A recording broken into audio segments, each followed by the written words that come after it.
सर्दियों की ठंडी हवाएं मोहल्ले के पुराने मकानों के कोनों से सरसराती हुई गुजर रही थी। शाम का वक्त था और आंगन में लकड़ी के छोटे से अलाव के पास पूरा परिवार बैठा था। लेकिन इस सर्दी से भी ज्यादा ठंडक आज घर के माहौल में थी। वजह मकान मालिक लाला का गुस्सा। दरवाजे पर जोर की दस्तक हुई।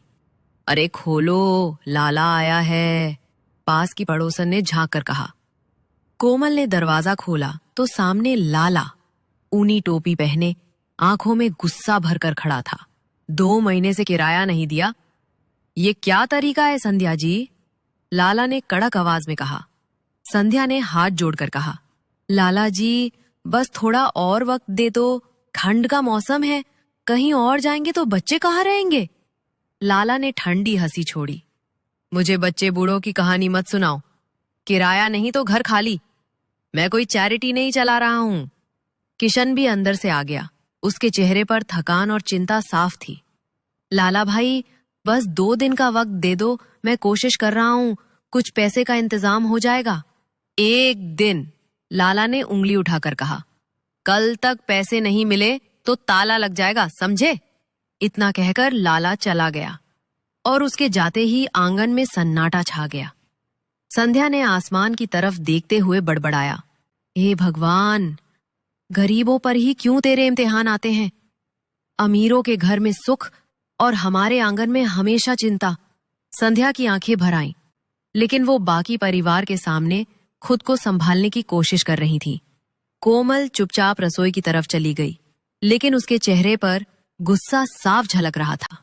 किशन ने शॉल कंधे पर डाली और दरवाजे से बाहर निकलते हुए कहा, मैं देखता हूं, कहीं मजदूरी या दिहाड़ी का काम मिल जाए तो कुछ पैसे आ जाएं।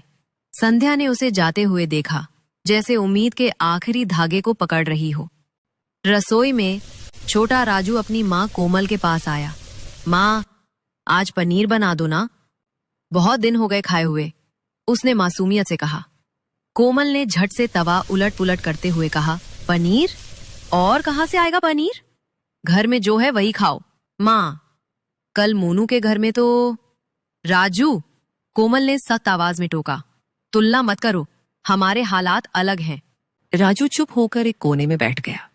उसकी आंखें अलाव की लौ में खो गईं। शायद वो समझ नहीं पा रहा था कि ठंड से ज्यादा तकलीफ भूख और अधूरी ख्वाहिशें देती हैं। आंगन में फिर से सन्नाटा था। सिर्फ लकड़ियों के जलने की चरमराहट सुनाई दे रही थी। संध्या ने धीरे से कहा, कोमल, गुस्सा बच्चे पर मत निकाल, वो तो बस मासूम है। कोमल ने धीमे स्वर में जवाब दिया, माँ जी, जब घर में कुछ नहीं है तो बच्चे की फरमाइश सुनकर और बुरा लगता है। बाहर से ठंडी हवा का झोंका आया, जैसे लाला का दिया 1 दिन का मोहलत भी इस घर की सांसें जमा देने के लिए काफी हो। किशन अभी तक लौटा नहीं था और हर बीतता पल इस घर में बेचैनी बढ़ा रहा था। संध्या ने भगवान की मूर्ति के सामने दीपक रखा और बुदबुदाई, कल का दिन ही हमारी किस्मत का फैसला करेगा। कोमल ने चुपचाप बर्तन में बची दाल गरम की और राजू के सामने रख दी। खा लो, ठंडी होने से पहले, उसने बिना आंख मिलाए कहा। सुबह का कोहरा अब भी गलियों में पसरा था। हाथ में छोटा थैला लिए किशन जल्दी जल्दी निकल पड़ा। उसके चेहरे पर बेचैनी थी। आज अगर दिहाड़ी नहीं मिली तो लाला का दिया हुआ वक्त खत्म हो जाएगा। गली के मोड़ पर मजदूरों का एक छोटा सा झुंड पहले से खड़ा था। हर किसी की निगाह आने जाने वाले ठेकेदारों पर थी। एक एक कर गाड़ियां आईं, कुछ मजदूरों को लेकर चली गईं, लेकिन किशन वहीं खड़ा रह गया। घंटे बीतते गए और सूरज ऊपर चढ़ने लगा। ठंड कम हुई, लेकिन उम्मीद भी साथ साथ पिघलने लगी। किसी ने कहा, आज काम कम है भाई, हो सकता है शाम तक भी कुछ न मिले। किशन ने गहरी सांस ली। अगर आज भी हाथ खाली रहा तो घर पर क्या मुंह दिखाऊंगा? वो बैठकर सोचने लगा, क्या लाला वाकई घर खाली करवा देगा? क्या बच्चे ठंड में सड़क पर सोएंगे? दिन ढलने लगा और आसमान में हल्का सा धुंधलका छा गया। किशन का थैला खाली ही रहा, जैसे उसकी जेब और उम्मीदें। शाम को कोमल दरवाजे पर खड़ी इंतजार कर रही थी। जैसे ही किशन अंदर आया, उसने धीमे स्वर में पूछा, तो राशन का क्या हुआ? किशन ने नजरें चुरा ली। कुछ नहीं, आज काम ही नहीं मिला। कोमल ने आंखें बंद कर ली। संध्या भी सुन रही थी, लेकिन कुछ बोल न सकी। घर में अलाव जलाने के लिए भी लकड़ी कम थी। बच्चे चुप थे। बस राजू ने रजाई में मुंह छुपा लिया। भूख से आंखें भारी हो रही थीं, पर गुस्सा भी था। मां पनीर भी नहीं देती। अब कुछ और भी नहीं मिला। रात का खाना सिर्फ आधी रोटी और थोड़ा सा नमक प्याज था। बिना शिकायत सब चुपचाप लेट गए और अंदर चिंता की ठंड हर किसी के दिल में बैठ चुकी थी। अगली सुबह धुंध इतनी घनी थी कि सामने का घर भी ठीक से नजर नहीं आ रहा था। दरवाजे पर जोर की दस्तक हुई। लाला बाहर खड़ा था, हाथ में बड़ा ताला लिए। बस अब बहुत हो गया। किराया नहीं, बात नहीं, अब घर खाली करो एन, उसने ठंडी और कठोर आवाज में कहा। संध्या ने हाथ जोड़े। लाला जी, ठंड है, बच्चे हैं, मुझे कुछ नहीं सुनना। लाला ने बीच में ही काट दिया। कुछ ही देर में पुरानी रजाइयां, एक आध बर्तन और कुछ कपड़े आंगन में आ गए। संध्या की आंखों से आंसू बह रहे थे। कोमल चुपचाप सामान समेट रही थी। किशन बस नीचे नजरें गड़ाए खड़ा रहा। ठंडी सुबह में वो परिवार सड़क पर निकल पड़ा। पैरों के नीचे पाला था और सिर के ऊपर सिर्फ धुंध। कहाँ जाएंगे, कैसे रहेंगे? सड़क पर निकलने के बाद परिवार चारों तरफ भटकता रहा। गलियों, पुरानी हवेलियों और खाली दुकानों तक में उन्होंने आसरा ढूंढा, लेकिन हर जगह या तो दरवाजे बंद मिले या ताने सुनने को मिले।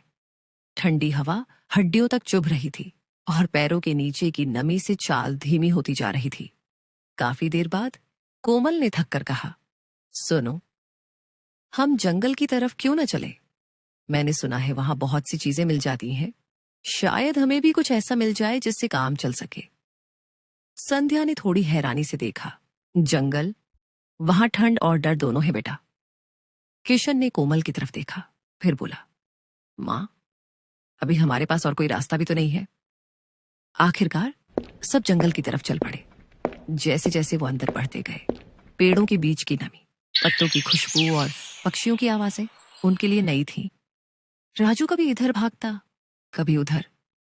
अचानक उसने जोर से आवाज दी, मां, इधर आओ, देखो। सब उसके पास पहुंचे तो जमीन पर गिरे हुए बहुत बड़े और मजबूत कटहल पड़े थे। ताज्जुब ये था कि कुछ कटहल इतने भारी थे कि किशन को भी उन्हें उठाने में मेहनत करनी पड़ी। कोमल की आंखों में चमक आ गई। ये तो कमाल है, इतने बड़े और सख्त, इनका इस्तेमाल हम कुछ बनाने में कर सकते हैं। बोला, अब क्या करेंगे, हमारे पास तो कुछ भी नहीं है। कोमल सोचते हुए ने कहा, देखो, अगर हमारे पास पैसे नहीं है तो क्या हुआ, जंगल में बहुत कुछ है, बस हमें मेहनत करनी होगी। सबने इधर उधर नजर दौड़ाई। दूर एक जगह तेज धार वाले पत्थर पड़े थे। सास बोली, इनसे तो लकड़ियां काट सकते हैं। राजेश ने हाँ में सिर हिलाया और बोला, मैं पत्थर ले आता हूं, तुम लोग लकड़ी और बांस जैसी चीज ढूंढो। धीरे धीरे सभी अलग अलग तरफ निकल गए। कोई मोटी लकड़ियां उठा लाया, कोई सूखी टहनियां, तो कोई बेल और लताएं। दोपहर होते होते ढेर सारा सामान इकट्ठा हो गया।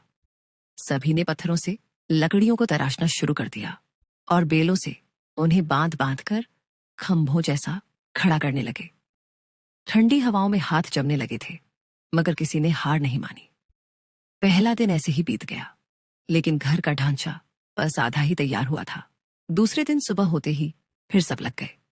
बच्चे भी छोटे छोटे पत्ते और टहनियां उठा लाते। सास ने कहा, जल्दी करो, रात को ठंड बहुत बढ़ जाएगी। शाम होते होते आखिरकार एक छोटा सा मगर मजबूत घर तैयार हो गया। चारों तरफ मोटी लकड़ियों की दीवार, ऊपर चौड़ी पत्तियों की छत और सामने छोटा सा दरवाजा। भले ही कच्चा था, लेकिन सुरक्षित था। इतनी मेहनत के बाद राजू ने मासूमियत से कहा, मां, अब खाना, बहुत भूख लगी है। कोमल ने मुस्कुराते हुए जवाब दिया, रुको बेटा, मैं अभी लाती हूं। वह जंगल में गई और जंगली फलों, जड़ों और खाने योग्य पत्तों से टोकरी भर लाई। उस रात सबने आग के पास बैठकर सादा मगर संतोषजनक भोजन किया। ठंडी हवा अब डरावनी नहीं लग रही थी, क्योंकि उनके सिर पर छत थी। अगले कुछ दिनों में वे आसपास से और सामान लाते रहे, कुछ बर्तन, सूखी लकड़ियां और खाने की चीजें। धीरे धीरे घर के आसपास एक छोटा सा आंगन भी तैयार हो गया। एक दिन राजू खुशी से उछल पड़ा, अब तो हमारा भी अच्छा घर है, यहां कोई हमें परेशान नहीं करेगा। सब हंस पड़े।